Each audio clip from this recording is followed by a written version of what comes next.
It's 3 o'clock in the afternoon in East Hampton, Connecticut. High school kids have just gotten out of school. They're not prepared to go home. They want to go to a local hangout area known as Engle Falls. Ugh, I can't believe it's only Monday.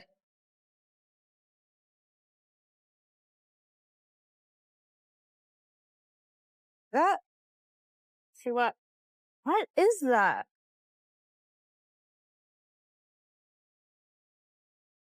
They see something in the water they don't recognize.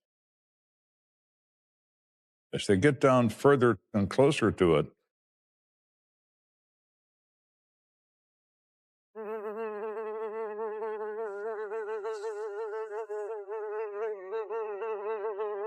they realize it's the body of a woman face down in the water with her hands tied behind her back.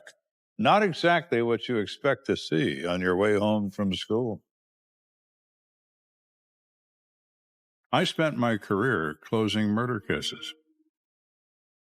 But I'm not the only one who answered the call. It takes a rare breed to solve the unsolvable, to catch a ruthless killer, to find justice for the dead. That's what it takes to be an American detective.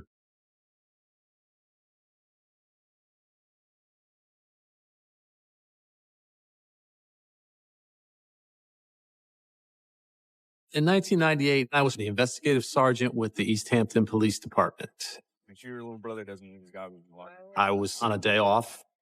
I was actually dropping my 3 children off at swim practice. Dylan? Judy? I was paged to the police department.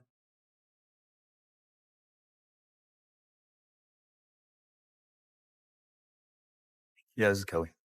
I was informed that I needed to come into work because there was a victim found in a remote area in East Hampton. My reaction at that time involved a lot of questions, of course. East Hampton was a sleepy bedroom community. It's a small town. They haven't had a homicide for 10 years, but he gets the call that they have one now. I was always looking to get involved in the big one. I really had no idea what was to come.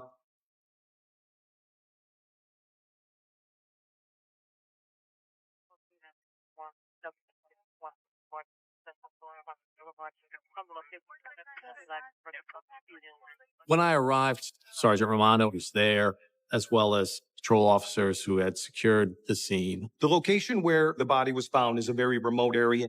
There's a stream running through with a waterfall up above it. And it was one of those roads that if you weren't from the area, you wouldn't know this was there. What do we got? A couple of kids throwing rocks from the bridge. Officer Martin Swan meets with Kelly and explains what is known so far. Body's still in the water. I looked down over the bridge and saw a woman's body laying face down in the stream and obviously motionless and deceased. It was almost surreal. It was a scene that you would see out of maybe an Alfred Hitchcock movie or something. We summoned the State Police Major Crime Squad for evidence processing and crime scene.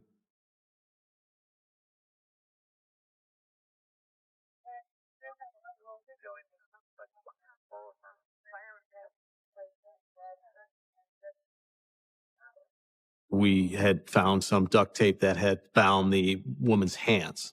Drag marks leading from the pavement down to the site where the body has been discovered, and tire tracks leaving the area. It is obvious that this is a dump site for this body and not a crime scene. So they have no way of knowing where this crime took place. They only know where it ended, which is in 3 feet of water in this river. Okay, let's turn her over. So the medical examiner arrives on the scene and moves the body, pulls her from the water, and turns her over. As soon as the body was turned over, I identified and recognized the woman as Gertrude Ochakowski. People called her Trudy. She's 60 years old. She's born and raised in East Hampton and has lived in this small town all of her life. She's reported missing this morning. Found a car parked in town. Officer Martin Swan informs Kelly that at 7:40 that morning, he was called to a laundromat in town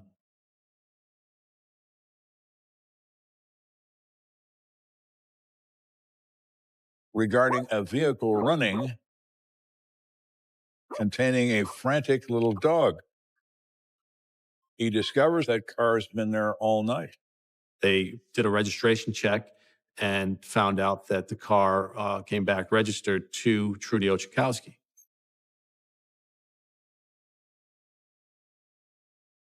He gains entry into the car,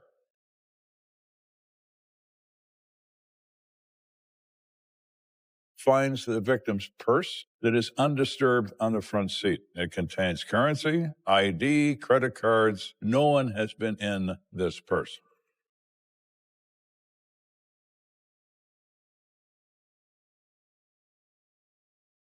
He goes into the laundromat and finds wet clothing and a washing machine,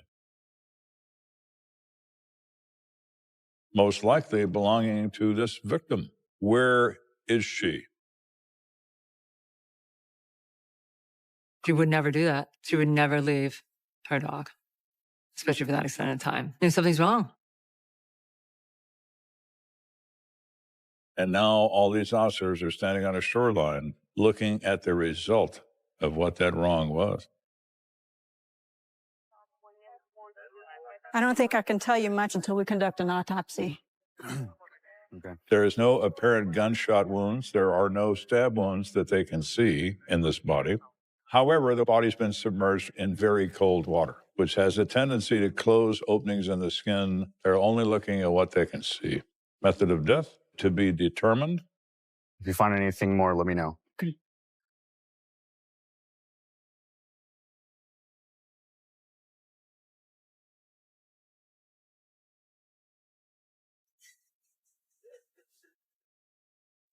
We had to, at that point, tell Trudy's daughters that their mother had been murdered.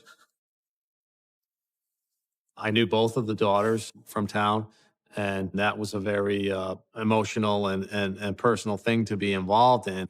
I just don't understand why anyone would do this to her. I couldn't believe it. And especially the way they found her. Just the way she was treated. It was awful, awful. Trudy's daughter reports her mother is a loving woman who's everyone's friend. She's just a sweet, lovely person.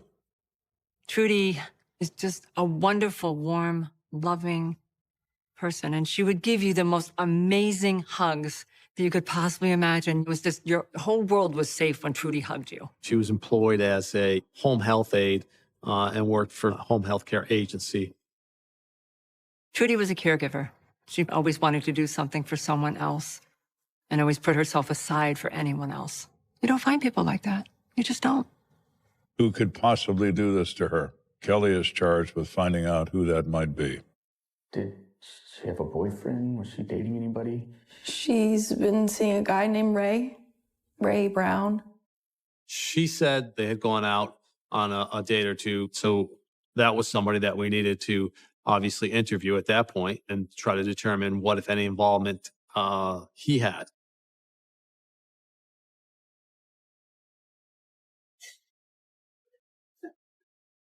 So Raymond Brown, as advertised, comes in and speaks to Kelly.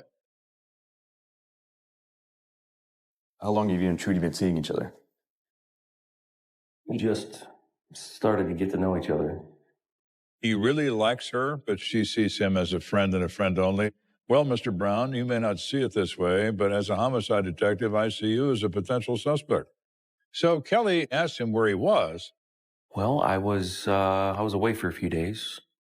He says he was at a bowling tournament, not only with lots of witnesses, but with several policemen from Kelly's own department. He was ruled out as a suspect by a strong alibi. No bad vibes at all from Ray. So Mr. Brown is out. He's not a suspect. He's just a friend of the victim. Did anybody tell you guys about the guy who was spying on Trudy? Interesting. Very interesting.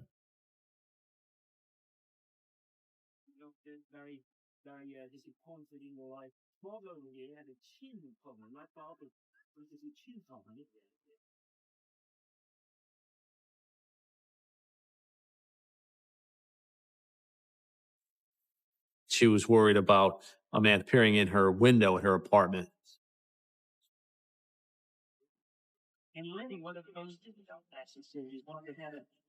Now, this might have some promise. Mr. Peeping Tom, someone of interest, finally.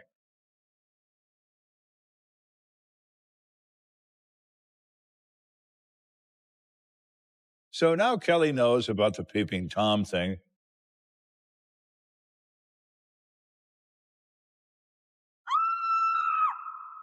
These occurrences made her uncomfortable, and she didn't want to continue to live there and was looking for another apartment. I was hoping I could ask you some questions about Trudy. They go back to this building where Trudy lived, and they talk to everybody in the building. Did you by chance ever hear anything about someone spying on her or looking through her windows or anything like that? None of the residents in that building have any knowledge of a Peeping Tom looking in any windows until they run across a woman who says, well, I know exactly what you're talking about. You do? Yes, that was my son, Eddie. But it was all just a big misunderstanding. She, of course, denied that he would have any involvement or responsibility in doing anything harmful to Trudy. And she says, Eddie's a good boy. Her son was going to be the Pope, but lost in the final election process. They're not impressed with the fact that Mother says he couldn't do this. Would it be possible for us to speak with Eddie? Sure can. Just go down to the jail where you people locked him up. That guy was identified as a local petty criminal, and he happened to be locked up in jail doing a sentence for a small-time crime. So there was no way that he could have been involved.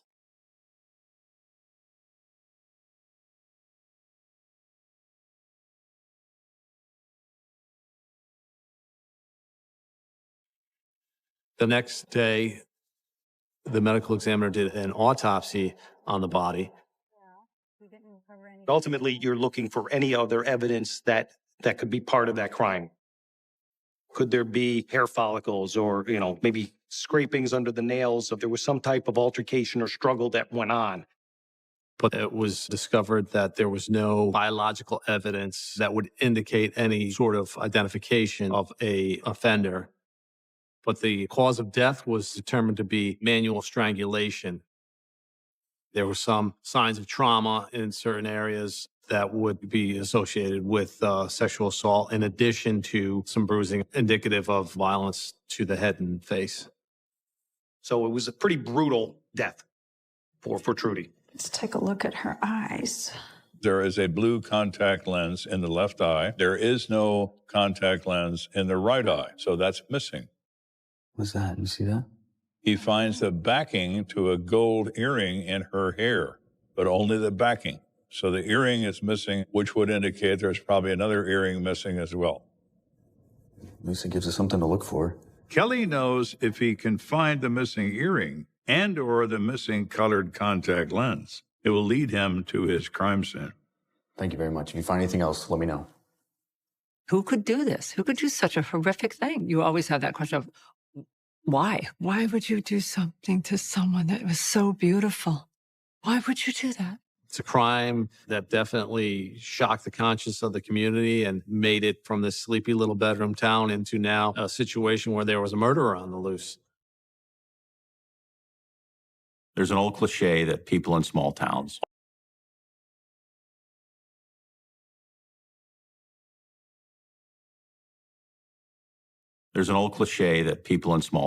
always offer up when there's a violent crime.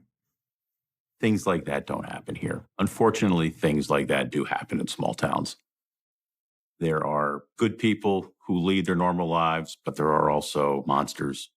And once in a while, they show themselves. This type of crime did not and does not happen in East Hampton. It was just the one that rocked it to its core.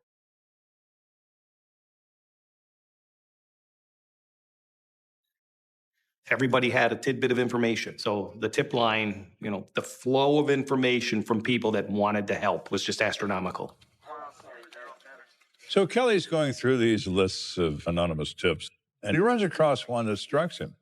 A woman reports that she's taking her niece to the bus stop early the morning of the 12th. And she goes past the bridge over the river where the body was discovered. She sees a car parked on the bridge. The car was described as a boxy-style blue or greenish sedan vehicle. It was very out of the ordinary for a car to be parked there. So why is it parked there? Well, maybe it's parked there because the occupant is dumping a body into the river from this car. Kelly makes a note that maybe, just maybe, something like that car is the one used. So Kelly does what homicide detectives do. He continues to contact people who know the victim. We discovered a long-time acquaintance of Trudy. They were in on again, off again relationship for years, and we definitely wanted to talk to him. It was something that definitely needed to be drilled down upon intensely.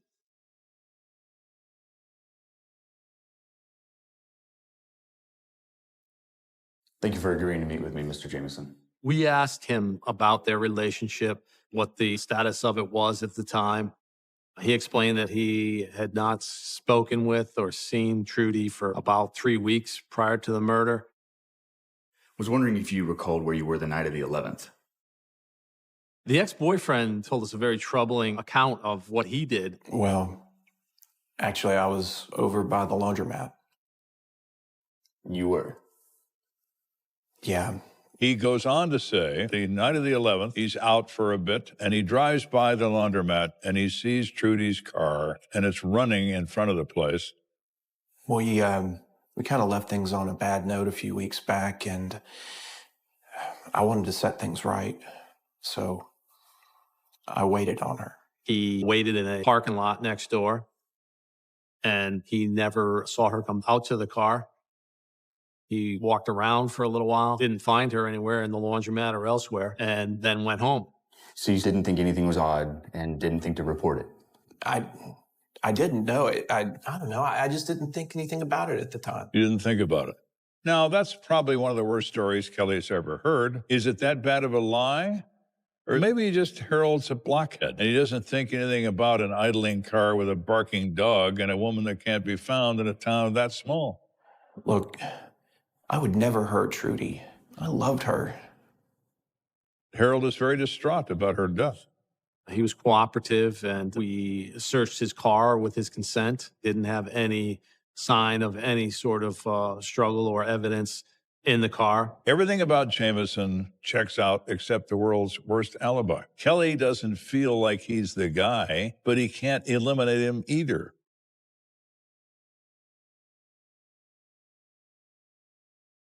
So Kelly and the chief of police are discussing this case. Sergeant Kelly. When a phone call is received from a witness. Okay. Don't touch anything. All right, I'll be right down. I found something at the apartment above the laundromat.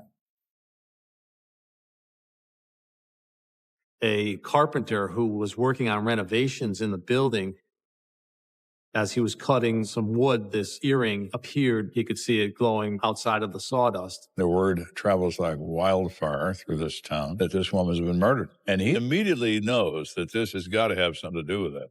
This has got to be Kelly's crime scene. And he's on his way to prove it.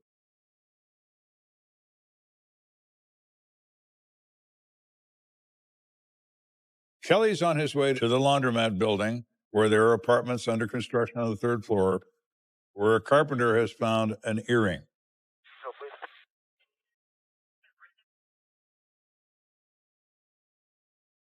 At that point, we had the Major Crime Squad respond.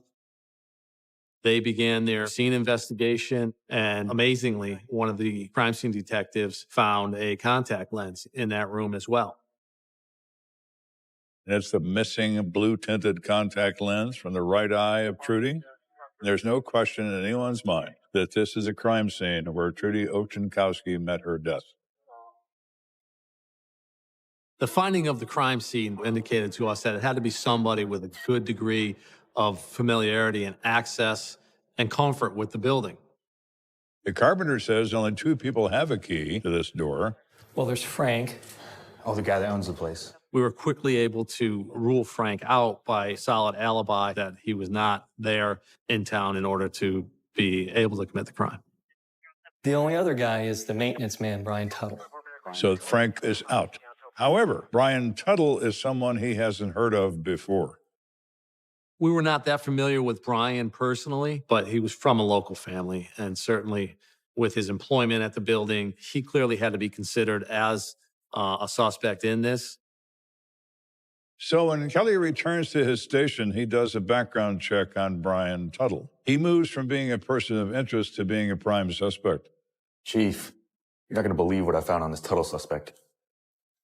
He had a prior conviction for a stranger abduction and sexual assault. And he had recently gotten out of jail. So that was a big moment in the investigation. Kelly's a homicide detective, and he knows what that means. He's been caught once. How many times has he not been caught? Kelly wants to talk to him and wants to talk to him immediately.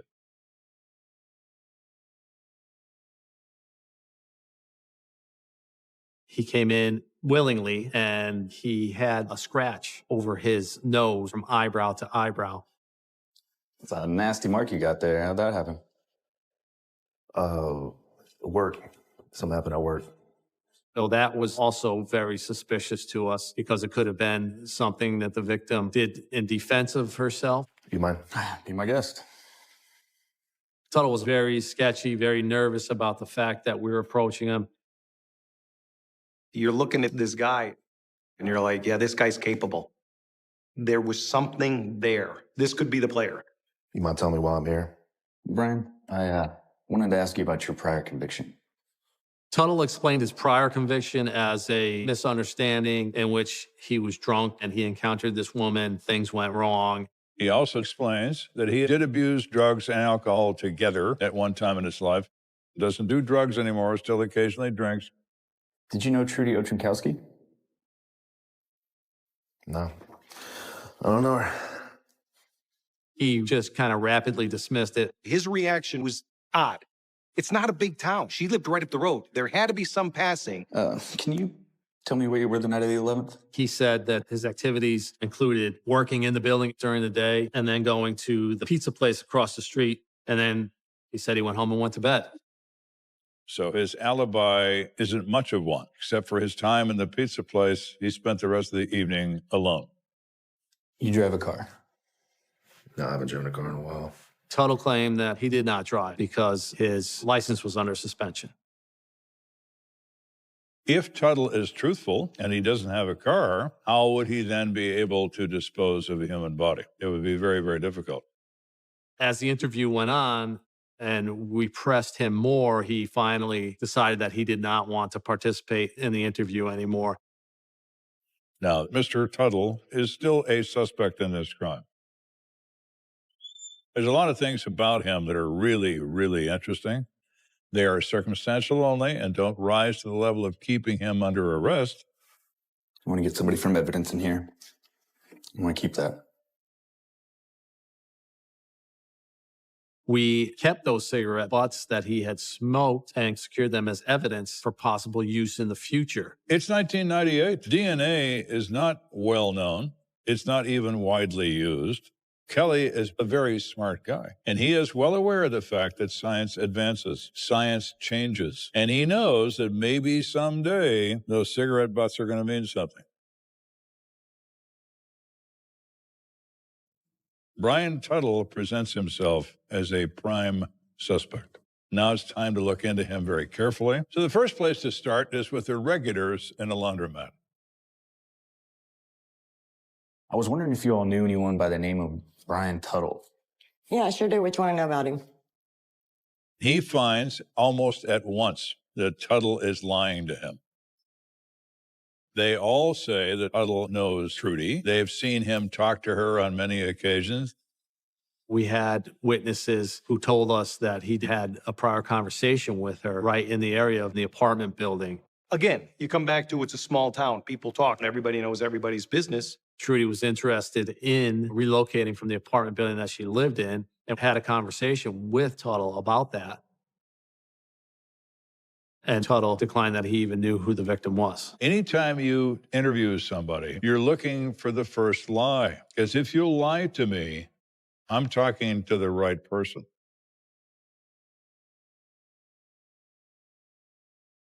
So by Tuttle's own words, he had gone to the pizza place across from the laundromat in the evening of that day and had a few beers. So Kelly's next stop is the pizza place to see what they have to say about what interaction they had with Mr. Tuttle that evening. How's it going, John? Hey, detective, how's it going? We interviewed the brother and sister who owned the pizza place, John and Anthony Manilakis. I did know the maintenance guy, Brian. He came across as actually a really nice guy. He would come in quite frequently. Was he here the night of the 11th? Oh, yeah, he was here. When I saw him, he just didn't look like his normal self.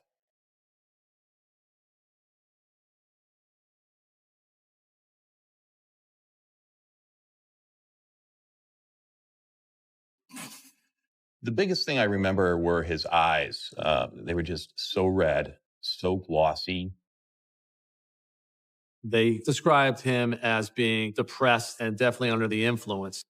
Hey, you doing okay, Brian? You seem a little upset. It's my girlfriend, man. Apparently, the woman that he was with, I guess he caught her with another man.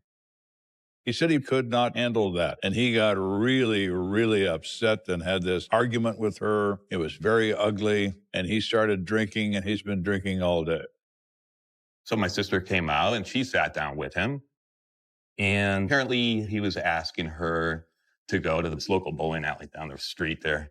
Come on, you can come just a little while, right? No, I don't think I can. We're about to close up shop, so I need to help my brother out. It was a very uncomfortable scene. I knew there was definitely something off. So Kelly is now aware that Tuttle has told him two major lies. The first lie is that he doesn't know Trudy Ochenkowski. The second lie is that he has given up the drugs and alcohol and is a changed person. I think Mr. Tuttle has some explaining to do.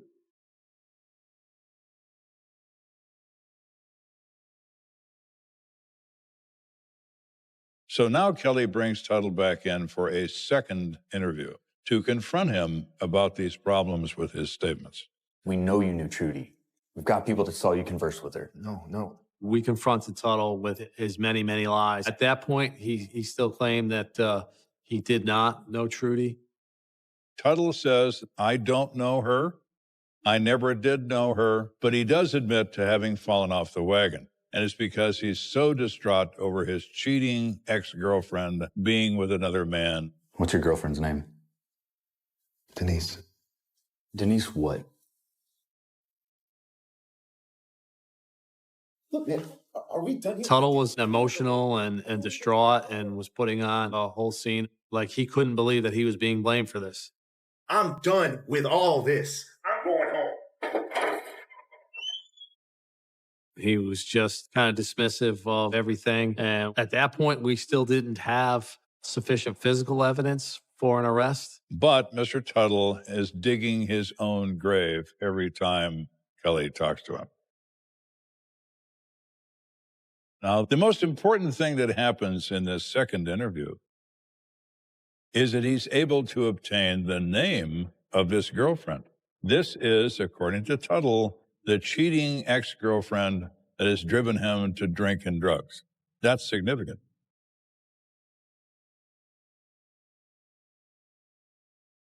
So we went out and interviewed the girlfriend. She told a completely different story to us about their breakup. I don't even know where to begin with that man. He's out of control. Her story was that Tuttle had been drinking and using drugs again recently, that they were in an argument about that, and she basically threw him out of her place. So Kelly now is quite clear that Tuttle is lying completely about the difference in his relationship with this woman. In addition, at the very end of her statement, she says, plus there's another thing. The girlfriend told us that when she threw Tuttle out of her place, he took her car. That car happened to be a Volvo sedan. It was a boxy style sedan that was blue and greenish in color. Really? Kelly thinks back to that witness that sees a bluish green boxy car on the bridge where Trudy's body was found. That was important. That was a very strong piece in the investigation at that point. Another nail in Mr. Tuttle's coffin. He thanks Denise for her words. He has more things to do. Now Kelly is faced with the fact that he has to find this car. And remarkably, the car finds him.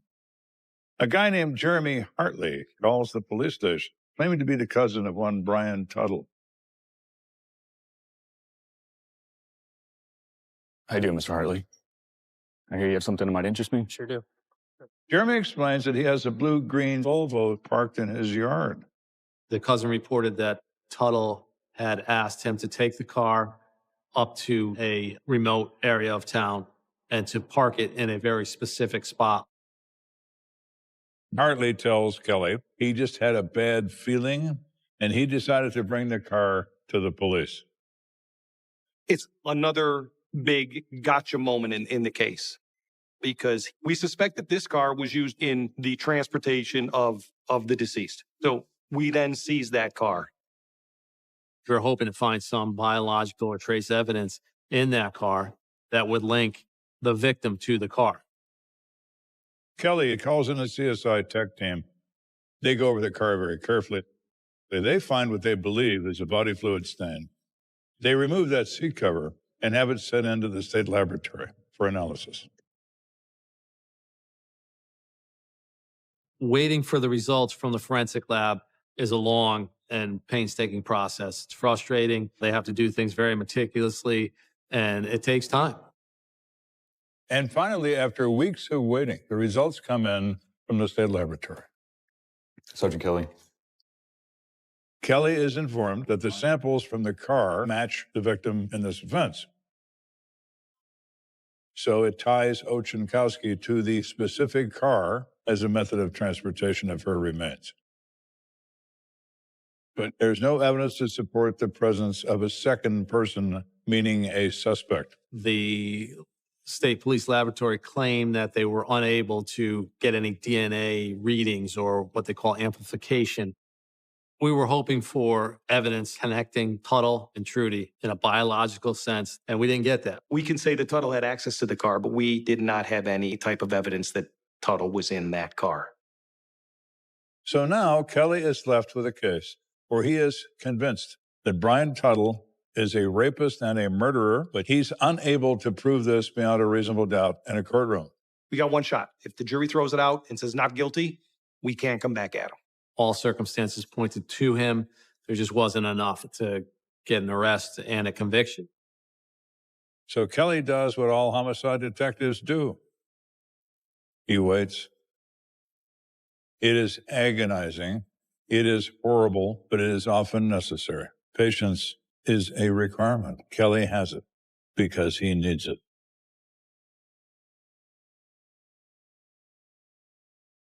Kelly wants to prosecute Tuttle and knows he cannot. They have to wait for some other method to tie Mr. Tuttle to this crime unequivocally. The frustration of living with the case was very heavy to have to deal with day in and day out. It's even more difficult in a small town when everyone sees you as a stumbling block between justice and the death of a beloved member of the community.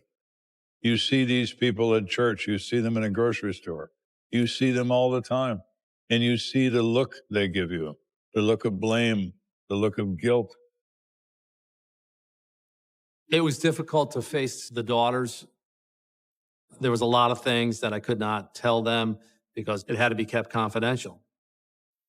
It was very frustrating not to get those answers. Why would somebody have done that? How could you? How could you do something like that? We knew the scuttlebutt going around town. We were the small town cops. We didn't know what we were doing. We screwed up. Now, to Sergeant Kelly's, testament, he didn't quit. We were just piling up all the evidence that we could. But The more time that passed, it became a strong reality that I was still absent some linking pieces to bring this whole thing together and get a conviction.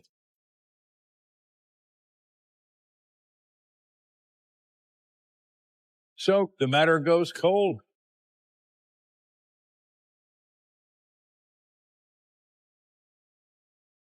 It stays cold until the year 2013. This case came down to the science.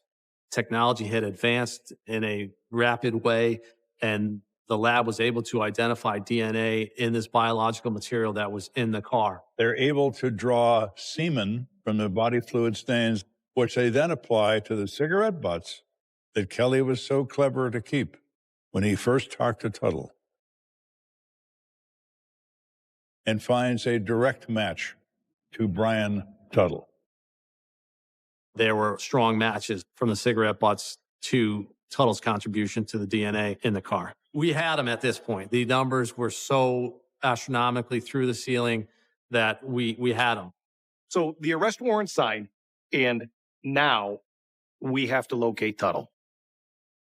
And to Sergeant Kelly's diligence, he knew that Tuttle was residing in South Carolina. So a team of investigators from the State's Attorney's Cold Case Unit went down and arrested him in South Carolina and transported him up here to Connecticut. They attempt an interview. Tuttle, of course, declines. He won't say a word. But the likelihood is great that the crime occurred in the following manner.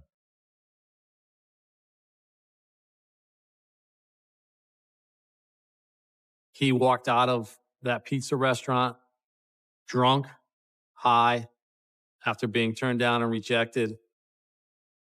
He's angry. He's upset. And he sees Ochenkowski, someone he knows.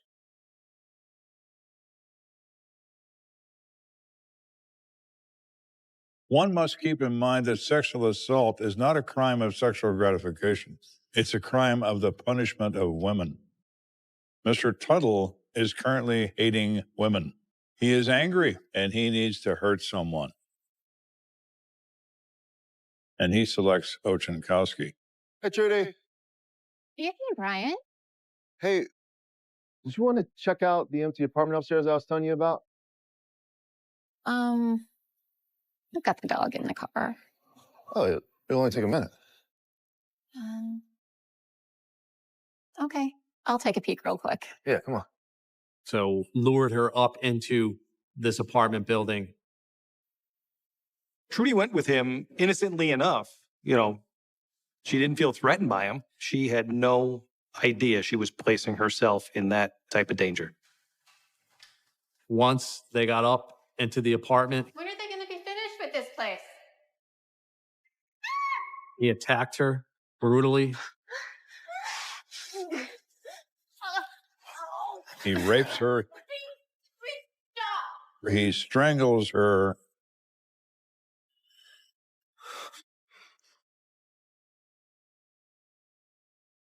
She was bound by duct tape, carried her down the stairs, and put her in the backseat of the Volvo. Drove her down there to the stream in the early hours of the morning and dragged her out.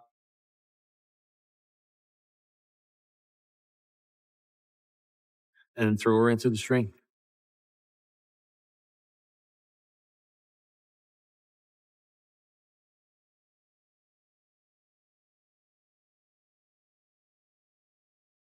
He goes on about his business.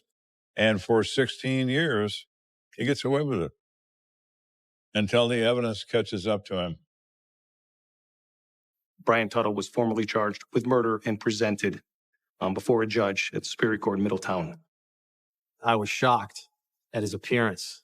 He was morbidly obese, in a wheelchair, with oxygen connected to him, very immobile. That's what happens. You know, karma comes back. It does. The case went through its prosecution phase. And then finally, in 2016, Tuttle decided to plead guilty. He's sentenced to the rest of his life in prison. And probably because of his physical condition isn't going to last that long in prison. But that's where he goes. He's not going to get out alive, no doubt. I'm glad he's finally paying the price for what he did. Brian did an awful lot of damage that night to a lot of people. To Trudy, to her family, to the town. It's just a good thing that it's finally done. He took one of the most beautiful people out of this world that was loved and that was so kind to people and so caring. She's truly missed. Trudy is truly, truly missed. We heard that we were the small town police department that we couldn't investigate anything. But we knew we could do the case. I personally have no regrets as to how long this took. I have a lot of frustration, and I also have a lot of satisfaction. If I had not resolved this case to this day, I still would be working on it to resolve it. Justice is provided. And Mr. Tuttle is now in a 6 by 9 foot concrete room for the rest of his days. How many ever days those are.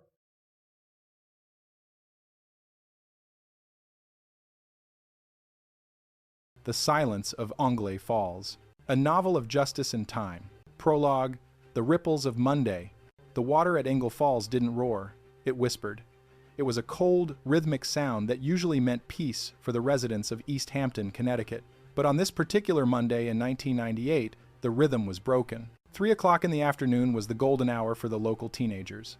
The bell at the high school had just rung, signaling a temporary reprieve from algebra and history. For a group of boys, the woods near the falls were a sanctuary, a place to skip stones, talk about girls, and ignore the looming shadow of the coming work week. "I can't believe it's only Monday," one of them complained, his voice cracking with the awkwardness of puberty. He threw a jagged piece of slate into the stream. Plink. The ripple expanded, hitting something pale and stationary near the bank. "What is that?" The group fell silent. The air, usually smelling of damp earth and pine needles, felt suddenly heavy. They moved closer, sliding down the muddy embankment. The laughter died in their throats. It wasn't a submerged log. It wasn't a discarded mannequin from a shop window. It was a woman. She lay face down in 3 feet of freezing water, her floral blouse clinging to a frame that was no longer moving. Her hands were pulled cruelly behind her back, bound tight with the silver sheen of duct tape. The boys didn't scream at first. The shock was too thick for sound. In that moment, the sleepy bedroom community of East Hampton ceased to exist. The silence of the woods was no longer peaceful. It was a shroud. Chapter 1. The Pager's Cry. Sergeant Kelly was a man who measured his life in moments of quiet. As the investigative sergeant for the East Hampton Police Department, those moments were rare.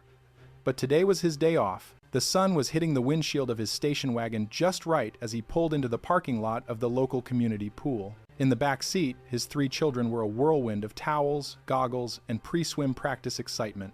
"Don't forget your swim caps," Kelly said, his voice a steady baritone that commanded respect without needing to rise in volume. He looked at his watch. 3:15 p.m.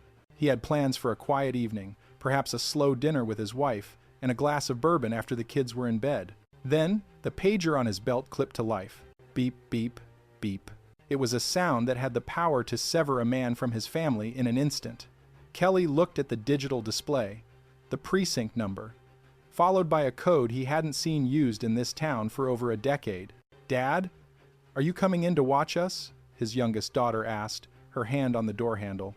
Kelly looked at her, his eyes softening for a fleeting second before the professional mask slid back into place. "Not today, honey. Something came up at work." "Is it a big one?" she asked, her eyes wide. "I don't know yet," Kelly lied. In a town like East Hampton, there were no big ones. There were noise complaints, fender benders, and the occasional teenage shoplifter. But a sergeant being paged on his day off during a shift change meant only one thing. He dropped them off, watched them run toward the blue ripples of the pool, and then performed a U-turn that left a faint streak of rubber on the asphalt. When he walked into the station, the atmosphere was electric. Patrol officers were moving with a frantic energy that felt alien in this building. Sergeant Romano met him near the desk, his face pale. "Angle Falls, Kelly. Romano said without preamble. Kids found a body, female, bound. Kelly felt a cold stone settle in his stomach. Identification? Not yet. But the scene. It's bad. Kelly. It's real bad. East Hampton hadn't seen a homicide in 10 years. It was a town of white picket fences and unlocked front doors. People moved here to escape the darkness of the cities. Kelly grabbed his kit and his jacket. He realized then that the quiet life he had cultivated for his family was about to be haunted by whatever was waiting for him at the bottom of the falls. Chapter 2. The Sanctuary of Shadows. The drive to Engle Falls was short, but it felt like an eternity. The road wound through dense foliage, the kind of terrain that was beautiful in the autumn and terrifying in the dark. If you didn't live here, you wouldn't know this road existed, Kelly muttered to himself as he pulled up behind a patrol car. Officer Martin Swan was already there, standing near the bridge. He looked like he wanted to be anywhere else. He gave Kelly a grim nod. "The kids are with their parents now," Swan said. "They're shaken up. I told them they did the right thing." Kelly walked to the edge of the bridge and looked down. The woman lay in the stream, the water moving around her as if she were just another stone in the path. But the silver tape around her wrists was a jarring, man-made scream in the natural setting. "It's a dump site," Kelly said, his investigative mind already clicking into gear. "Look at the pavement. Drag marks leading down. Tire tracks leaving. Whoever did this didn't want her found quickly, but they were in a hurry." He made his way down the embankment, his boots sinking into the mud. He waited for the medical examiner to arrive before touching anything. When the ME finally stepped into the water and carefully turned the body over, Kelly felt the air leave his lungs. The face was pale, the skin puckered from the cold water, but the features were unmistakable. "Trudy," Kelly whispered. "You know her?" the ME asked. "Everyone knows her," Kelly replied, his voice thick with a mix of professional distance and personal grief. "Gertrude Olchakowski. She's 60, born and raised here. She's the heart of this town." Trudy was the woman who gave the best hugs. She was the home health aide who sat with the dying so they wouldn't be alone. She was the one who always had a kind word for the patrol officers during their midnight shifts. "She was reported missing this morning," Swan added from the bank. "I was at the laundromat earlier. Her car was still there, engine running. Her dog, a little Yorkie, was frantic inside." Kelly looked at the duct tape. He looked at the brutal bruising beginning to manifest on her neck. This wasn't a random act of violence. This was an execution of innocence. "She would never leave that dog," Kelly said, more to himself than the others. "She loved that thing more than anything. If the car was running and the dog was alone, she was taken mid-task." He looked up at the bridge, imagining a boxy-style sedan idling there in the pre-dawn hours. A monster had come to their sleepy town, and he had taken the one person who represented its best qualities. Chapter 3. The Barking Ghost. The laundromat on Main Street felt like a ghost ship. Kelly stood in front of the parking space where Trudy's car had been found hours earlier. The scent of detergent and hot exhaust still seemed to linger in the air, though the car had long since been towed for evidence. Officer Swan stood beside him, holding a clipboard. 7:40 a.m. That's when the call came in. A passerby noticed the car, a blue sedan, registered to Trudy. The keys were in the ignition, the engine was humming, and the dog was nearly through the upholstery. Kelly walked into the laundromat. It was empty, save for the hum of a single washing machine in the back. He walked over to it and lifted the lid. Inside were wet clothes, soaked, soapy, and abandoned. She was doing her laundry, Kelly noted.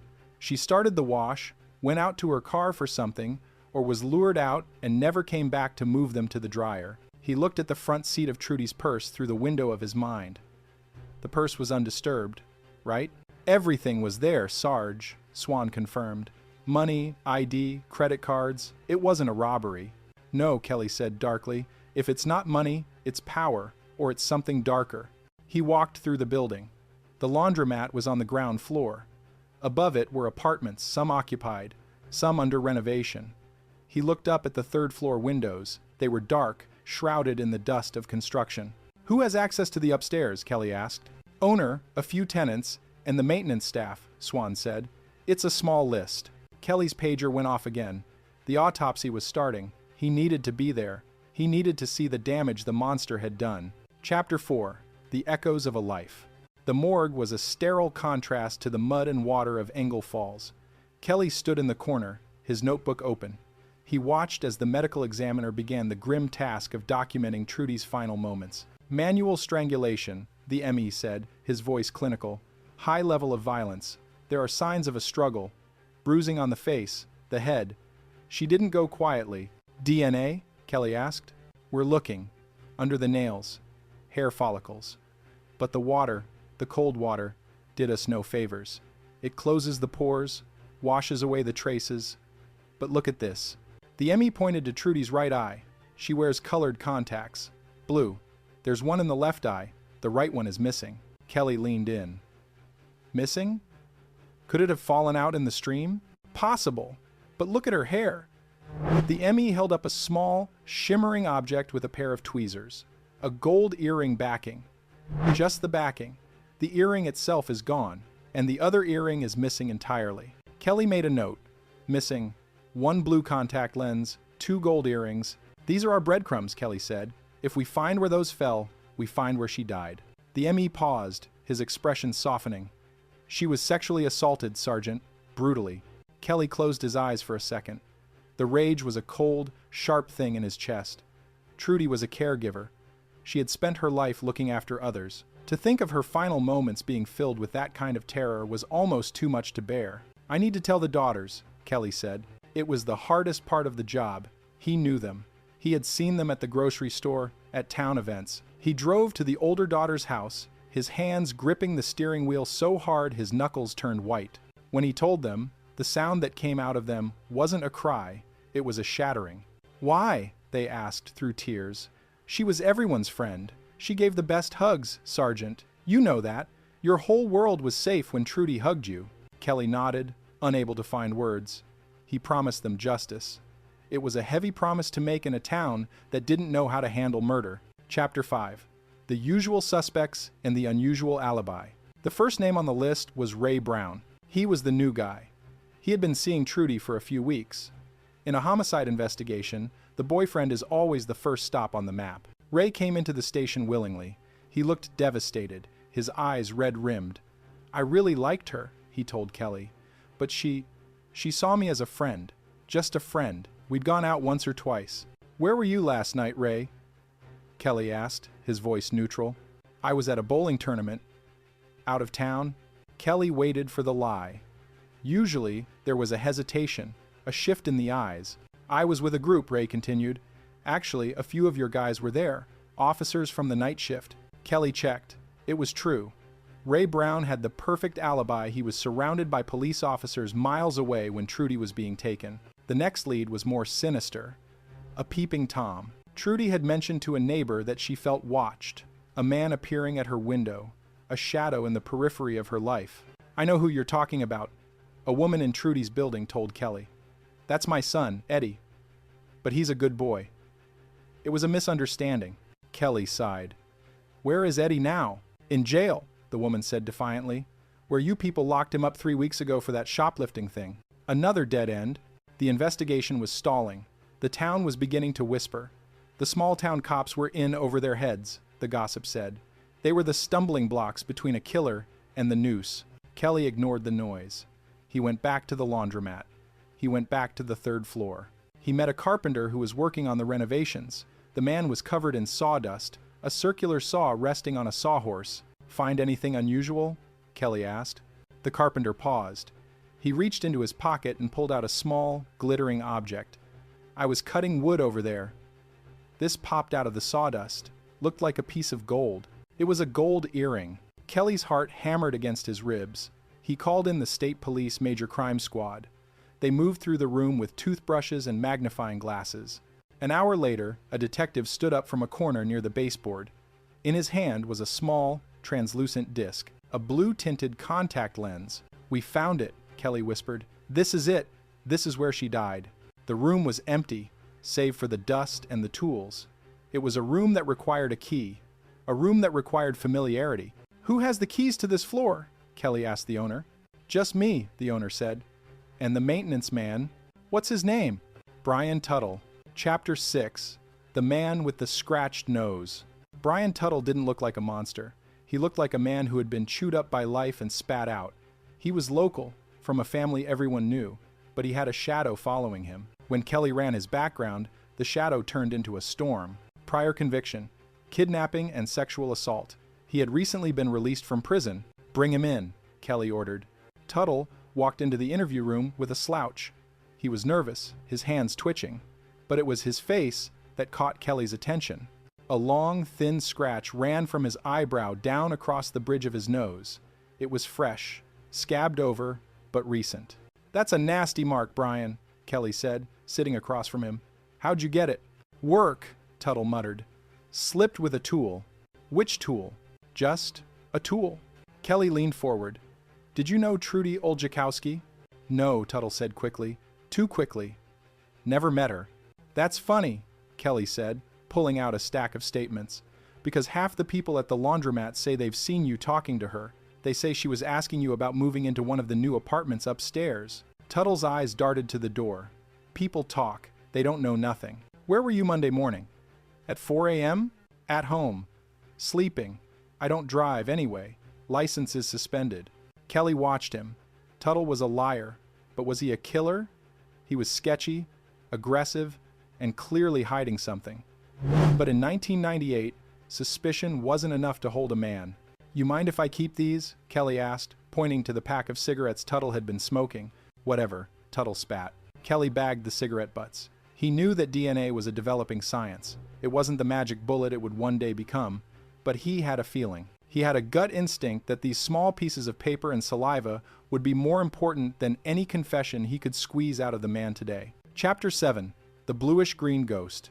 The investigation felt like a puzzle with missing pieces.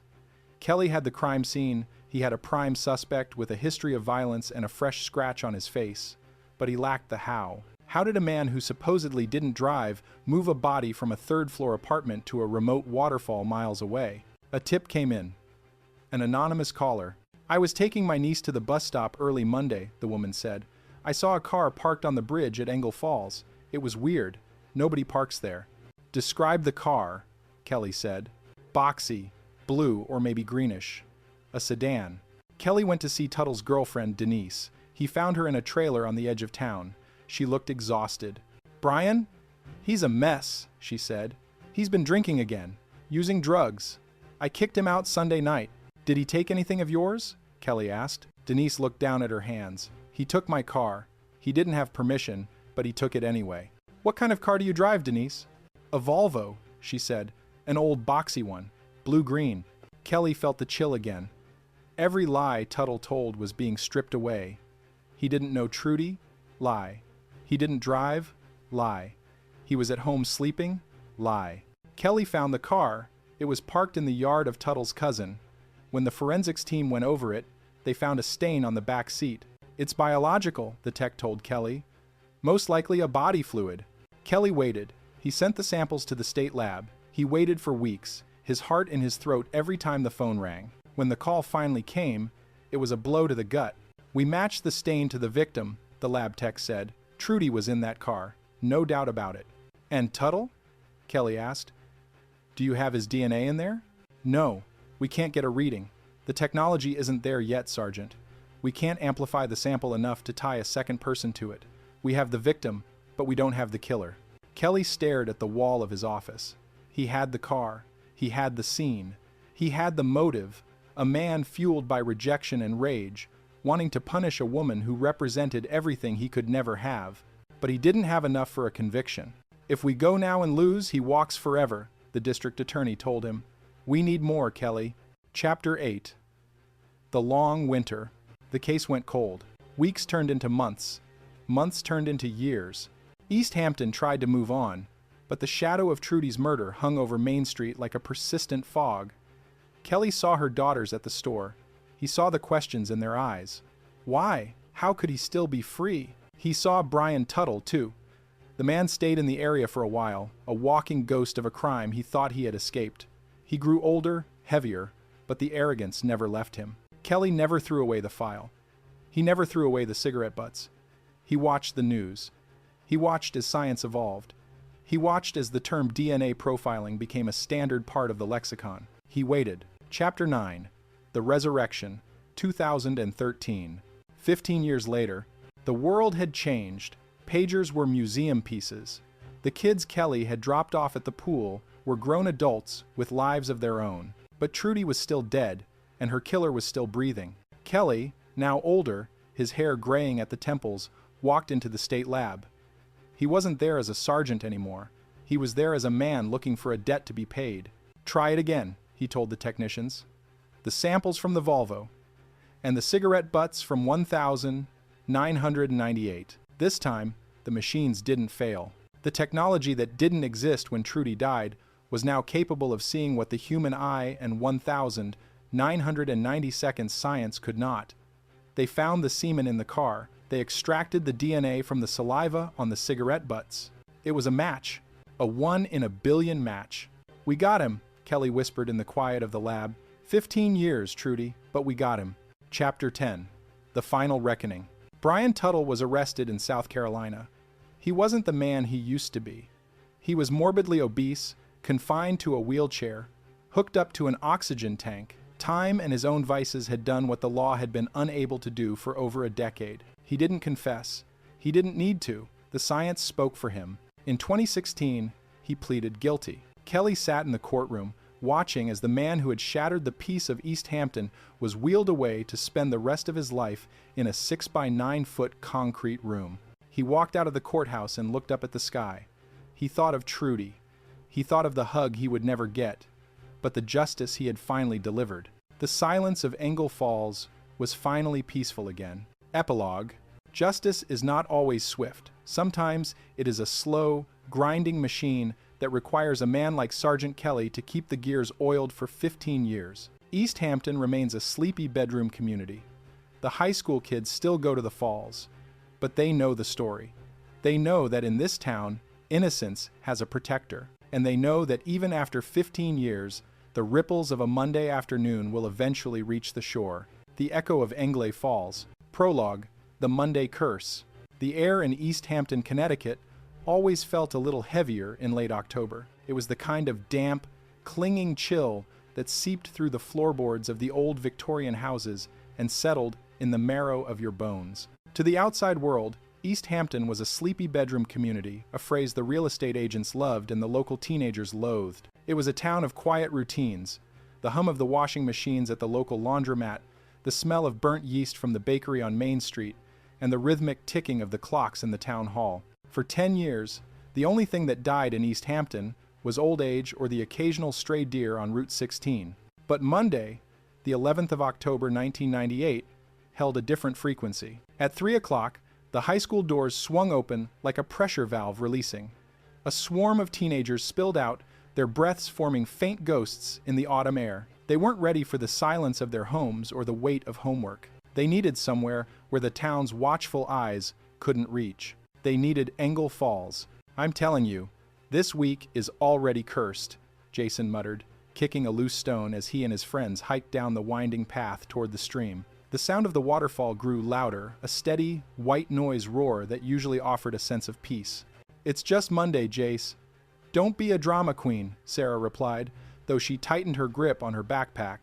They reached the edge of the water, near the old bridge. The stream was high from the recent rains, the water churning in shades of slate and bruised purple.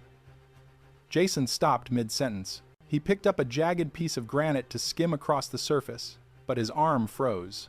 "What is that?" Down below, where the current slowed into a shallow pool, something caught the light. It wasn't the metallic glint of a discarded soda can or the pale underside of a log. It was a shape, solid, unmoving. "Is that a mannequin?" Sarah whispered, her voice trembling. They moved closer, their sneakers crunching on the wet leaves. The object was face down in 3 feet of water. As the distance closed, the illusion of a mannequin shattered. They saw the texture of a wool coat, waterlogged and heavy. They saw the pale, translucent skin of a hand. And then they saw the duct tape, silver and jagged. It bound the woman's wrists behind her back, the adhesive glinting cruelly against the gray water. Her hair floated around her head like a halo of dark silk, swaying with the current she could no longer feel. The scream that left Sarah's throat was lost in the roar of the falls, but the world of East Hampton had just changed forever. The silence was broken. The monster had arrived. Chapter 1. The Family Man. Sergeant Kelly was not thinking about murder. He was thinking about the thermostat in his house and the fact that his youngest daughter's backstroke was finally improving. It was his day off, a rare, sacred thing in the life of an investigative sergeant.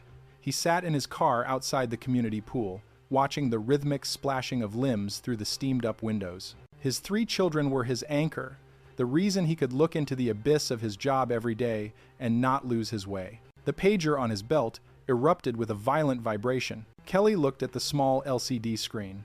The police department. He felt a familiar cold knot tie itself in his stomach. Usually, a page on a day off meant a budget meeting or a scheduling conflict. But the code at the end of the number was different. Urgent. He dropped his kids off at their practice with a quick kiss and a promise he knew he might not keep that he'd be back in time for dinner. When he stepped into the East Hampton Police Department, the atmosphere was electric, with a kind of focused panic. Patrol officers were moving faster than usual.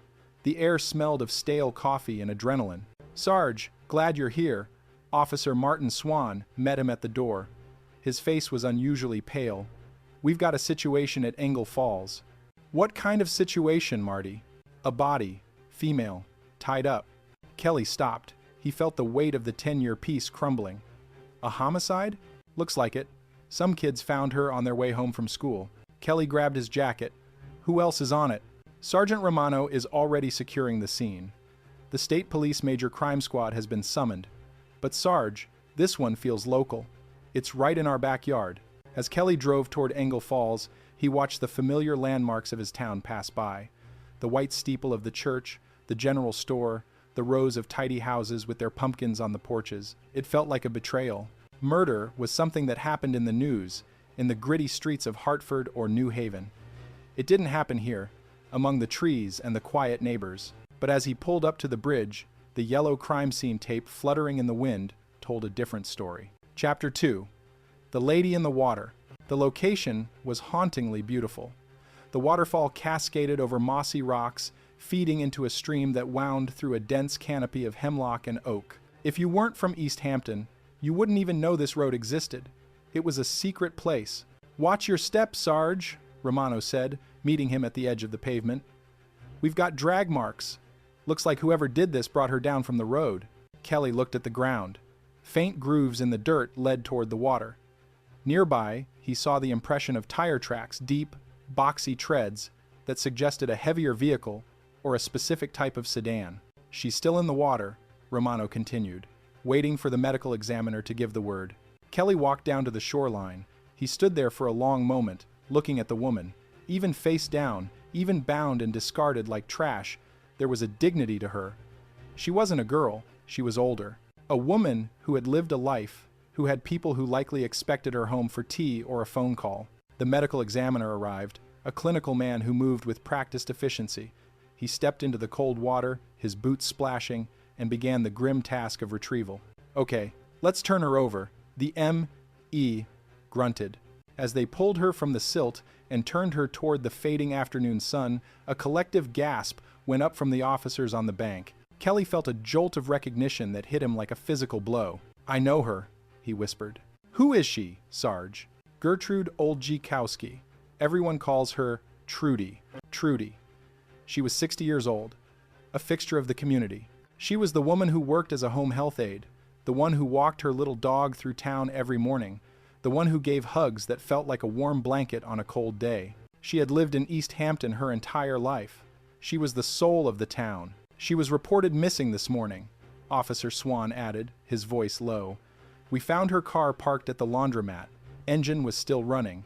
Her dog was inside, barking his head off." Kelly looked at the duct tape around her wrists. It was a brutal, industrial silver. This wasn't a crime of passion that ended in a quick moment of madness. This was a kidnapping. This was a disposal. "The purse?" Kelly asked.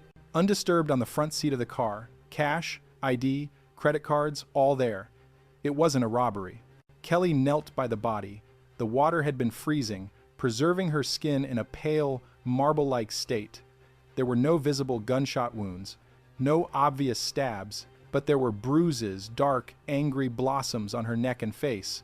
"Manual strangulation," the M.E. muttered, examining the ligature marks. "And some trauma that suggests, well, We'll know more at the autopsy. But it wasn't a clean death, Sergeant. She fought. Kelly looked up at the bridge. Somewhere up there, a monster had stood, looking down at this beautiful woman before throwing her into the dark. This is a dump site, Kelly said, his voice hardening. This didn't happen here. She was killed somewhere else and brought here because the killer thought he knew this town well enough to hide her. He stood up, the damp air of Engel Falls clinging to his skin. Let's get to work. I want to know every second of Trudy's last 24 hours. Someone out there thinks they can kill a grandmother in my town and walk away. They're wrong. Chapter 3. The Frantic Dog and the Empty Car. The investigation moved from the quiet woods to the neon hum of the town center. Kelly stood outside the laundromat, the blue and red lights of the patrol cars reflecting in the puddles. The car, Trudy's car, was a modest thing. On the front seat sat her purse, a simple leather bag that contained the mundane artifacts of a life. A grocery list, a half-used pack of tissues, a photo of her grandchildren. The car was running when I got here at 7:40 this morning, Marty Swan explained. The dog, little thing, was frantic. It had been in there all night. Kelly walked into the laundromat. It was empty, save for the smell of bleach and the low drone of a dryer. In one of the machines, he found a load of wet clothing, soft sweaters, floral skirts, Trudy's clothes. She had been in the middle of a chore, a normal Sunday night task. She had started the wash, gone out to her car, and then, what? He looked at the apartments above the laundromat. The building was old, with creaky stairs and dark hallways. Part of it was under renovation. She wouldn't leave her dog, Kelly said to himself. Not for a minute. If that car was running, it means she thought she was coming right back. He thought of the dog, a small, loyal companion who had spent the night watching through the glass, waiting for a mistress who was currently lying on a cold metal table in the morgue. Sarge, we've got a name, a patrolman called out. She was seeing someone, a guy named Ray Brown. Chapter 4. The Alibi of the Bowlers. Ray Brown sat in the interview room, his hands shaking so violently he had to tuck them under his thighs. He looked like a man whose world had just been detonated. I loved her, he sobbed. We were just starting to get to know each other. She was a saint. Kelly watched him through the glass. In every homicide, the husband, or the boyfriend, is the first port of call. It's a grim statistical reality. Where were you Saturday and Sunday, Mr. Brown? Kelly asked, stepping into the room. Ray looked up, his eyes bloodshot. I was away, at a bowling tournament. A bowling tournament? Yes, in Middletown. There were dozens of people there. Ray paused, a flicker of hope in his eyes. Ask your own guys. Officers from your department were there. They saw me. Kelly checked. It was true. Ray Brown had been under the watchful eyes of several off-duty East Hampton police officers all weekend. His alibi was ironclad. He was a man who had lost a friend, not a killer. All right, Ray, go home, Kelly said softly. If you think of anything Trudy mentioned, anyone she was worried about, call me. There was the man at the window, Ray said suddenly. Kelly paused at the door. What man? She said she felt like she was being watched. At her apartment, a peeping Tom. She was so scared she was looking for a new place to live. Chapter 5. The Good Boy in the Cell. The peeping Tom lead brought them back to Trudy's apartment building. They interviewed the neighbors, elderly couples, young mothers, the silent observers of the hallway. I know who you're looking for, one woman said, leaning against her doorframe. That was my son, Eddie. Eddie? Kelly asked. A big misunderstanding. Eddie's a good boy. He'd never hurt a fly. He was just curious. Motherly denial was a powerful thing, but Kelly had seen good boys do terrible things. He ran the name. Eddie was a local petty criminal, the kind of guy who couldn't stay out of trouble but lacked the ambition for major violence. Where's Eddie now? In jail, the mother sighed. You people locked him up 3 weeks ago for some nonsense. Kelly checked the records. Eddie had been safely behind bars during the time of Trudy's disappearance. Another dead end. Frustration began to itch at the back of Kelly's neck. In a small town, you expect the culprit to be obvious. You expect the shadow to have a familiar face. But the shadows in East Hampton were remaining stubbornly dark. Chapter 6. The Whispers of the Autopsy. The following morning, the medical examiner's office was a sanctuary of sterile light and the smell of chemicals. I have something for you, Sergeant, the M. E said, gesturing to the evidence tray. Trudy had been brutally handled. The bruising on her neck confirmed manual strangulation. The killer's hands had been the last things she felt. But it was the small things that caught Kelly's attention. Look at her eyes, the ME pointed. The left eye has a blue-tinted contact lens. The right eye is empty. Missing? Kelly asked. Yes. Likely knocked out during a struggle. And this? He picked up a small glass vial. Inside was a tiny piece of gold. I found this in her hair. It's the backing to an earring. But no earring? No. It was ripped out. If you find that earring, Sergeant, or that contact lens, you find your crime scene. Kelly stared at the tiny gold backing. It was a fragment of a life interrupted. Trudy had dressed that morning, put on her earrings, put in her contacts, and prepared for a day of caring for others. She had no idea that she was walking into a trap. The DNA? Kelly asked. The M.E. shook his head. It's 1,998, Sergeant. We have some biological material, but the water, being submerged in that cold stream for hours, washed away a lot. And the technology just isn't there yet to get a full profile from what's left. We're looking at blood types and basic markers. Keep it all, Kelly said. Every hair, every swab, science will catch up eventually. He didn't know then how right he would be. He didn't know it would take 16 years. Chapter 7. The Box on the Bridge. The tip line was flooded. In a town where everyone knows everyone, everyone also has a theory. Most were useless grudges against neighbors, sightings of suspicious vans that turned out to be the flower delivery man. But one call stood out. A woman had been driving her niece to the bus stop early on Monday morning, around 5 a.m. As she crossed the bridge over Engle Falls, she saw a car. It was parked right there on the bridge, the witness told Kelly. In the middle of the lane, no lights on. What kind of car? One of those boxy ones. Older, blue or maybe a dark greenish color. A sedan. A boxy, blue-green sedan. Kelly thought back to the tire tracks in the mud at the falls. They had been wide, heavy. Did you see the driver? No. It was too dark. But it felt wrong.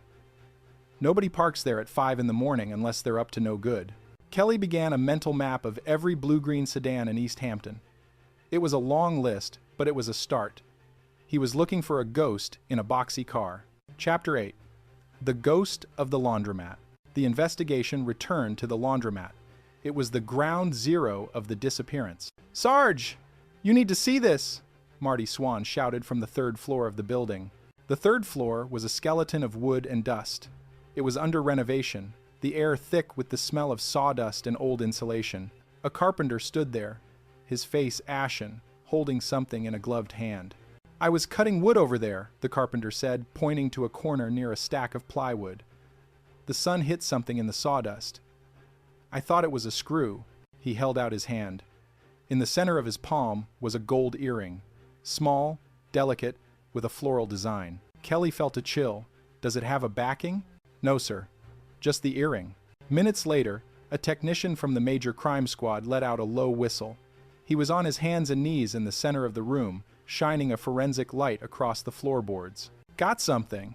There, wedged in a crack between the floorboards, was a tiny, translucent disc. It had a faint blue tint. The missing contact lens. Kelly looked around the room. It was a cold, unfinished space. The windows were covered with plastic sheeting that flapped in the wind, sounding like a heartbeat. This is it, Kelly whispered. This is where it happened. He imagined Trudy, perhaps lured up here with the promise of seeing the new apartments. She was looking for a place to live, after all. She would have walked in, trusting, her little dog waiting in the car below. And then the door would have closed. The carpenter says only 2 people have keys to this floor, Marty said, reading from his notes. The owner, Frank, and the maintenance man. Kelly felt the gears of justice finally beginning to turn. What's the maintenance man's name? Brian Tuttle. Chapter 9. The Man with the Scratches. Brian Tuttle didn't look like a monster. He looked like the kind of man you'd walk past in a hardware store and forget 5 seconds later. He was average height with a receding hairline and a quiet, almost subservient demeanor. But when he sat down across from Kelly in the interview room, the first thing Kelly noticed wasn't his eyes. It was the scratch. A long, jagged red line ran from the bridge of his nose, across his cheek, and up toward his eyebrow. It was fresh, scabbed over, but angry. That's a nasty mark, Brian, Kelly said, leaning back. How'd you get it?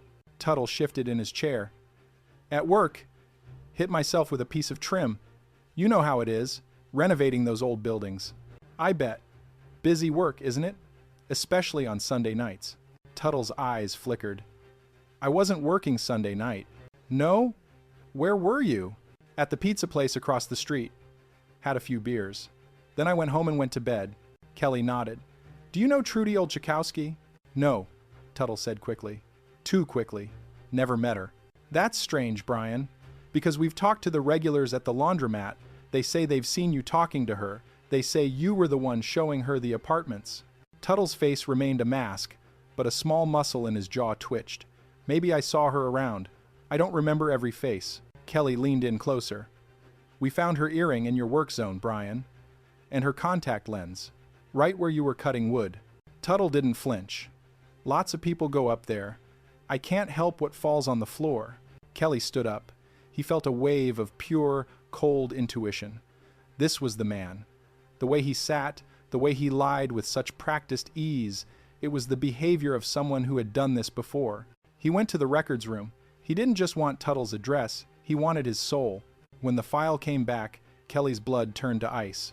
Brian Tuttle wasn't just a maintenance man, he was a paroled convict. He had a prior conviction for a stranger abduction and a brutal sexual assault. He had recently been released from prison and had moved back to East Hampton to start over. He's a predator, Kelly said to the chief. He's been caught once. God knows how many times he hasn't been. Can we hold him? Not yet, Kelly grit his teeth. We have the earring, but we can't prove he was the only one in that room. We need more. We need the car. Does he drive? He says his license is suspended. Says he hasn't driven in months. Chapter 10. The Lies at the Pizza Parlor. Kelly walked into the pizza parlor across from the laundromat.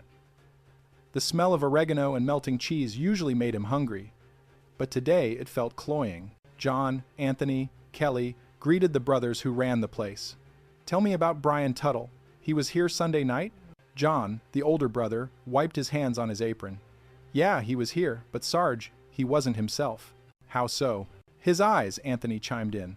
They were red, glossy, like he'd been crying or drugging. He looked wired. And he was talking crazy. Crazy how? He was upset about his girlfriend, Denise. Said he caught her with another man. Said he couldn't handle it anymore. He was drinking heavy, Sarge. Started asking my sister to go to the bowling alley with him. He was desperate.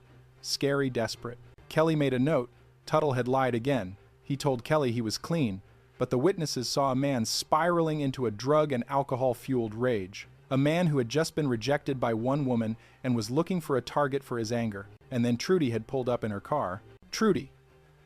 The kind woman who always had a smile. She would have been an easy target. A hello in the parking lot.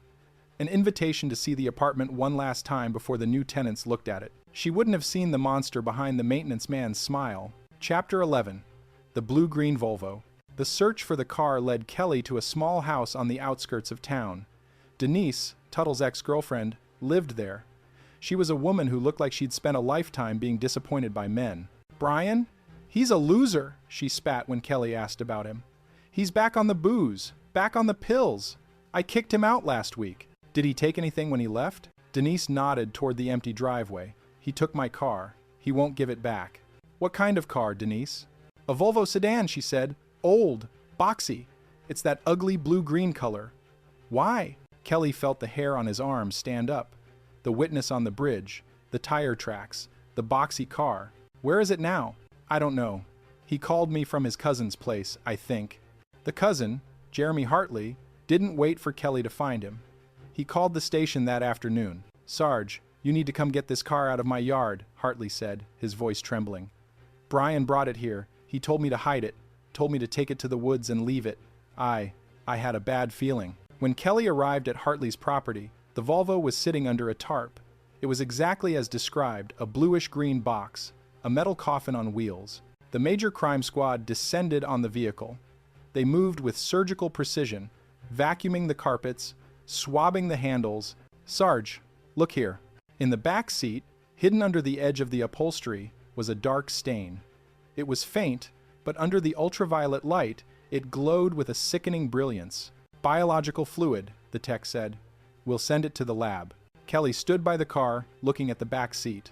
He could almost see Trudy there, bound and terrified, as Tuttle drove her through the dark streets of the town she loved, heading toward the cold water of Engel Falls. "We've got him," Kelly whispered. "This time, we've got him." Chapter 12. The Wall of Science. The wait for the lab results was a slow torture.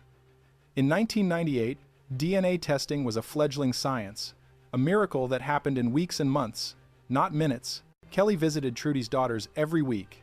He had to look into their eyes and tell them we're working on it while the town's whispers grew louder. Small town cops. They don't know what they're doing. They've got the guy, but they're too stupid to prove it. The pressure was immense. Every time Kelly saw Tuttle at the grocery store or walking down Main Street free, smug, silent, he felt a piece of his soul erode. Then, the call came. "Sergeant Kelly? It's the state lab." Kelly gripped the phone. "Tell me, the stain in the car. It's a match for Trudy Olchakowski's blood type and several protein markers. It puts her in that car."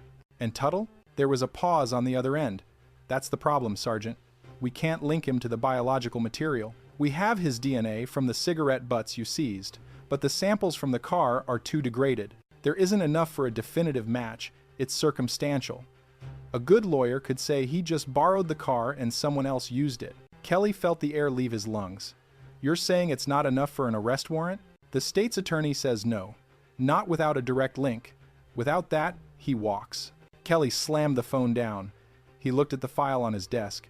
He had the motive, the rejection by his girlfriend, the history of violence. He had the opportunity, the keys to the crime scene. He had the car, but he didn't have the science. Not yet. He walked to the window and looked out at East Hampton. The leaves had all fallen now, leaving the trees like skeletal fingers against the gray sky. "I won't let you go," Kelly whispered to the empty room. "If it takes the rest of my life, I won't let you go."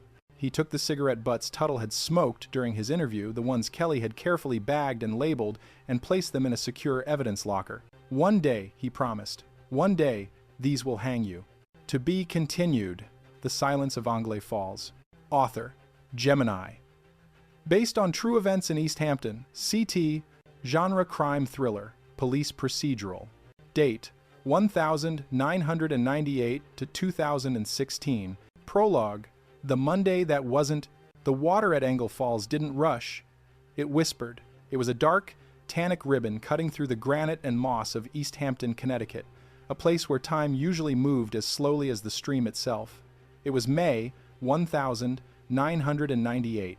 The air held the crisp promise of spring, but the water was still winter cold, a black mirror reflecting the canopy of budding oaks above. For the teenagers of East Hampton High, Engel Falls was a sanctuary. It was far enough from the prying eyes of parents and teachers, a secluded pocket of geography where a cigarette could be smoked in peace and the anxieties of adolescence could be momentarily drowned out by the sound of falling water. 3 o'clock on a Monday, the worst time of the week.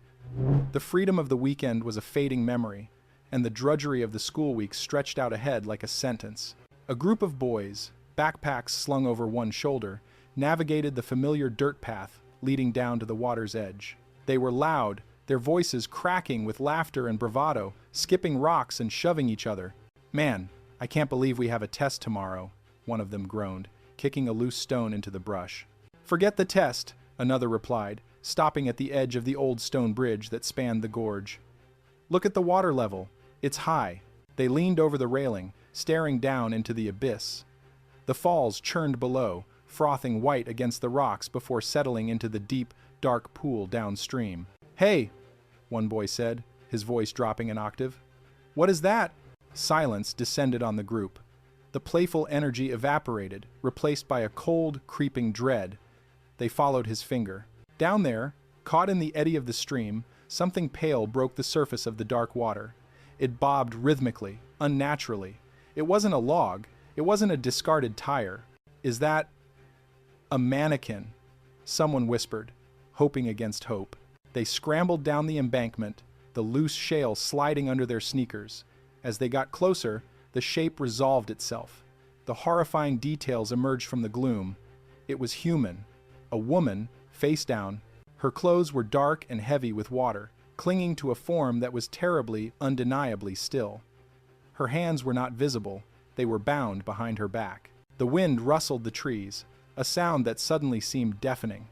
The boys stood frozen, the innocence of their afternoon shattered. They weren't looking at a mannequin, they were looking at a secret that East Hampton had tried to wash away. And just like that, the sleepy town woke up to a nightmare. Chapter 1. The Call. Sergeant Garrett Kelly was a man who understood the rhythm of East Hampton. He knew which stop signs were merely suggestions to the locals, he knew who was cheating on whom, and he knew that on a Monday afternoon, his biggest headache should have been traffic control near the school. He was off duty, a rare luxury. The radio on his belt was silent, sitting on the passenger seat of his personal car as he dropped his 3 kids off at swim practice. The chlorine smell of the pool deck was a comfort, a sign of normalcy. He watched his children splash into the lanes, a proud smile touching his lips. He was a father first, a cop second at least. That's what he told himself on days off. Then, the pager on his hip vibrated. He looked down. The code was for the station, urgent. Kelly sighed, the smile fading. "All right, kids. Dad's gotta go," he muttered to himself, waving to them through the glass before turning back to his car. The drive to the station was short. East Hampton was a bedroom community, a euphemism for a place where people slept and raised families, but worked elsewhere. It was safe. It was quiet. They hadn't had a homicide in 10 years. Murder was something that happened in Hartford or New Haven, on the news, not here among the colonial houses and manicured lawns. When he walked into the squad room, the atmosphere was brittle. Sergeant Romano was there, his face grim. "What do we got?" Kelly asked, grabbing his badge and gun from his locker. "Body," Romano said, his voice tight. "Engle Falls. Patrol's already securing the perimeter. It's bad, Garrett. Looks like a dump job." Kelly felt a cold knot tighten in his stomach. A dump job? Meaning? Meaning she didn't die there. Someone brought her there. Kelly nodded, shifting instantly into the mode that defined his career. He was an American detective, a title that carried weight. It meant seeing things others turned away from. It meant speaking for those who could no longer speak. Let's go.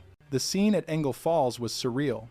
The flashing blue lights of the cruisers cut through the dim afternoon light, bouncing off the trees and the rushing water. It looked like a movie set, something out of a Hitchcock film, stark, eerie, and oddly beautiful in a macabre way. Kelly walked down the embankment, ducking under the yellow crime scene tape. The State Police Major Crime Squad was already arriving, their white Tyvek suits ghostly against the greenery. Officer Martin Swan met him near the bridge. "We got drag marks, Sarge," Swan said, pointing to the disturbed earth, leading from the pavement right down to the water, and tire tracks leaving the area. Fast exit. Kelly looked down at the drag marks. They were jagged, careless. Whoever did this had been in a rush, panicked maybe, or just heartless. He stood on the bank and looked at her. She was floating face down in about 3 feet of water. Even from here, the duct tape binding her wrists was visible. It was a vicious detail. It spoke of control, of helplessness. "Okay," Kelly said softly. "Let's bring her home." The medical examiner's team moved in. They waded into the freezing water, handling the body with a gentleness that contrasted sharply with the violence of her death. As they pulled her onto the stretcher and turned her over, the water cascaded off her. Kelly stepped forward, bracing himself. He needed to see the face. As the wet hair was brushed aside, recognition hit him like a physical blow. "I know her," Kelly said, his voice hollow. "That's Trudy. Gertrude Trudy Olchakowski, 60 years old, a fixture of the town. She wasn't a transient, wasn't a stranger. She was a neighbor. She was the woman who worked as a home health aide, the one who gave hugs that made you feel like the world was a safe place. She was reported missing this morning," Swan added quietly. "We found her car at the laundromat." Kelly looked at the woman's face, now pale and marred by the water. "Why, Trudy?" he whispered. "Who would do this to you?" Chapter 2. The Silent Witness. The autopsy room was sterile, cold, and bright, the complete opposite of Engle Falls. Here, the secrets of the dead were laid bare under harsh fluorescent lights. Kelly stood behind the glass, watching the medical examiner work. The initial findings were brutal. No gunshot wounds, no stab wounds. The water had washed away a lot, but it couldn't wash away the truth written on the body. Manual strangulation, the M.E. said, his voice amplified through the speaker. Hyoid bone fracture. It was violent, detective. Personal. Kelly took notes, his jaw set. Sexual assault? Trauma indicates yes, the M. E. Confirmed. And blunt force trauma to the head and face. She fought, Garrett, or she tried to. Then, the ME paused, leaning in closer to the victim's face with a magnifying glass. Here's something. What? Her eyes. She's wearing contact lenses, colored ones. Blue. Okay? But only in the left eye. The ME continued. The right one is missing. Kelly wrote it down. Missing right contact lens. Blue tint. And check the hair, the M, E said, using forceps to pull something small and metallic from the matted strands behind Trudy's ear. It was the backing of an earring. Just the backing. The earring itself, likely a stud, was gone. So we have a missing contact lens and a missing earring, Kelly murmured. That's our breadcrumbs. These were microscopic clues in a world that was messy and chaotic. If they could find that lens or that earring, they would find the primary crime scene. Because Engle Falls wasn't where she died, the water was just the grave. The murder happened somewhere else. Somewhere dry. Somewhere safe for the killer. Chapter 3. The Suspects. The town of East Hampton was in shock. The news rippled through the grocery stores, the gas stations, and the church pews. Trudy Olchakowski, the woman who took care of the elderly, the woman who wouldn't hurt a fly, was dead. Murdered. Kelly felt the eyes of the town on him. They wanted answers. They wanted the monster caged. His first stop was the personal life. Statistically, women are murdered by men they know. Husbands, boyfriends, ex-lovers. She was seeing a guy named Ray, Trudy's daughter told Kelly, tears streaming down her face. Ray Brown. Just a few dates. She said he was nice, but she just wanted to be friends. Ray Brown. Rejection was a powerful motive. Kelly brought Brown in. The man was shaken, cooperative. I liked her, Ray said, his hands trembling slightly on the interrogation table. I really did. But she didn't feel the same way. I accepted that. Where were you Monday night? Kelly asked, his eyes drilling into Brown. Bowling tournament, Ray said immediately. In Hartford. I was there with my team. Ask anyone. Ask your own guys. Half the department bowls there. Kelly checked. Ray Brown had been surrounded by 50 witnesses, including 3 off-duty cops, at the exact time Trudy went missing. His alibi was ironclad. Ray Brown was a dead end. Next came the rumor mill. In a small town, rumors were currency. Did you hear about the peeping Tom? A neighbor whispered to Kelly. Trudy was scared. Said a man was watching her through her window. Kelly chased it down. A peeping Tom could easily escalate to rapist and murderer. He canvassed Trudy's apartment complex. He knocked on doors until his knuckles were sore. Finally, a woman admitted her son, Eddie, had been misunderstood in the past regarding looking in windows. Eddie's a good boy, the mother insisted. He was going to be a priest. Kelly found Eddie. In jail. He's been locked up for 3 weeks on a petty larceny charge, the corrections officer told Kelly, handing over the logbook. Another dead end. The peeping Tom was behind bars when Trudy was killed. Kelly sat in his cruiser, rubbing his temples. The timeline was clear, but the actor was missing. Trudy had gone to the laundromat early in the morning. Her car was found there, running, with her dog inside. Her purse was on the front seat, untouched. Money, credit cards, all there. This wasn't a robbery. She had stepped out of her car for a second, maybe to check a dryer, maybe to talk to someone she knew, and she never came back. Chapter 4. The worst alibi in history. Kelly dug deeper into Trudy's past. He found a name, Harold Jameson, an ex-boyfriend, an on-again, off-again relationship that had spanned years. He was obsessed with her, a friend said. Couldn't let go. Kelly brought Jameson in. The man looked disheveled, nervous. When did you last see her? Kelly asked. 3 weeks ago, Jameson said. We had a fight. I haven't spoken to her since. Where were you the night of the 11th? Jameson hesitated. He looked at the floor, then at the wall, anywhere but at Kelly. I was at the laundromat. Kelly froze. The laundromat? Where Trudy's car was found? Yeah, Jameson said. I drove by. I saw her car running. I saw the dog barking. I knew it was her car. So you went in? No, Jameson said. I wanted to patch things up, but I didn't want to make a scene, so I parked next door. I waited for her to come out. She never came out. I waited for like an hour. Then I figured she was avoiding me or something, so I went home. Kelly stared at him. Let me get this straight. You saw your ex-girlfriend's car running, unattended, dog going crazy for an hour, and you just sat there and then went home? You didn't check on her? You didn't call the police? I just didn't think anything of it. Jameson shrugged helplessly. It was the single worst story Kelly had ever heard. It was so stupid, so incriminating, it almost had to be true. Or it was a lie concocted by an idiot. They searched Jameson's car.